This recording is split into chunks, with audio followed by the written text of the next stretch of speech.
Le 31 août 1997 est une date que les Britanniques n'oublieront jamais. Et encore moins la famille royale d'Angleterre. La veille, Lady Diana et son compagnon Dodi Al-Fayed étaient arrivés à Paris après avoir passé un séjour en Sardaigne.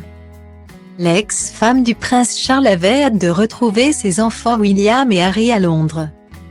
Mais s'était autorisé une escapade parisienne avec son amant. Sa plus tragique décision.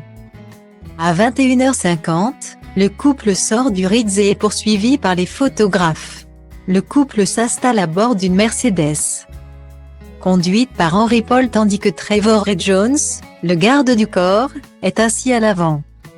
À vive allure, la voiture a pénétré dans le tunnel du pont de l'Alma à une vitesse comprise entre 118 et 155 km.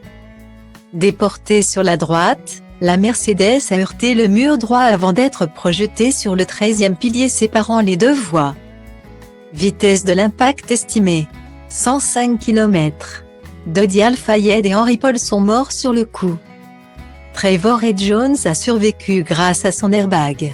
Lady Diana a été grièvement blessée et a été transportée d'urgence à l'hôpital de la Salpêtrière.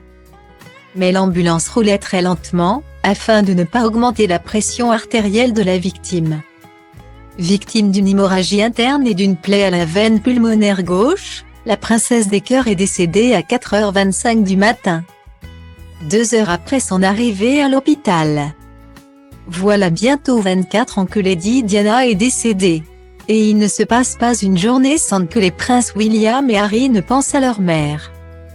Le 1er juillet dernier, les deux frères lui ont rendu un magnifique hommage en dévoilant une statue réalisée en son honneur dans les jardins du palais de Kensington. Ils avaient respectivement 15 et 12 ans lorsque leur mère est décédée, comme le rapporte Le Parisien ce jeudi 11 août. Les deux frères ont appris cette disparition de la plus difficile des manières.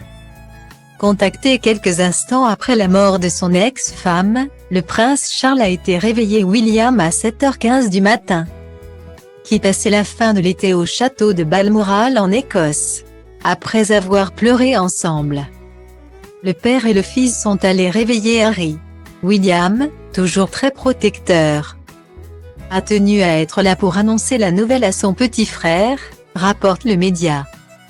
Ils sont allés voir la reine Elisabeth II et le prince Philippe main dans la main, qui n'avaient qu'un seul objectif, les protéger du tumulte planétaire. Une semaine après la mort de la princesse des cœurs, ses obsèques ont été célébrées à Londres le 6 septembre 1997. Une cérémonie retransmise en direct à la télévision, qui a été suivie par 2,5 milliards de téléspectateurs. Si la reine Elisabeth II et Charles Spencer désiraient une cérémonie privée, l'ancien Premier ministre Tony Blair avait jugé important de lui rendre une cérémonie publique. En raison de sa popularité, couvert de l'étendard royal et de 3 couronnes blanches. Le cercueil a été transporté du palais de Kensington jusqu'à l'abbaye de Westminster. Personne n'a pu manquer la tristesse des princes William et Harry, qui marchaient derrière le cercueil de leur mère, accompagnés par leur grand-père le prince Philippe, marqué par une tristesse insurmontable. Le mari de Meghan Markle avait déposé une lettre sur le cercueil de sa mère. « Maman », pouvait-on lire inscrit dessus. Depuis, Harry et William n'ont eu de cesse d'honorer la mémoire de leur regrettée mère, malgré leurs nombreux différends.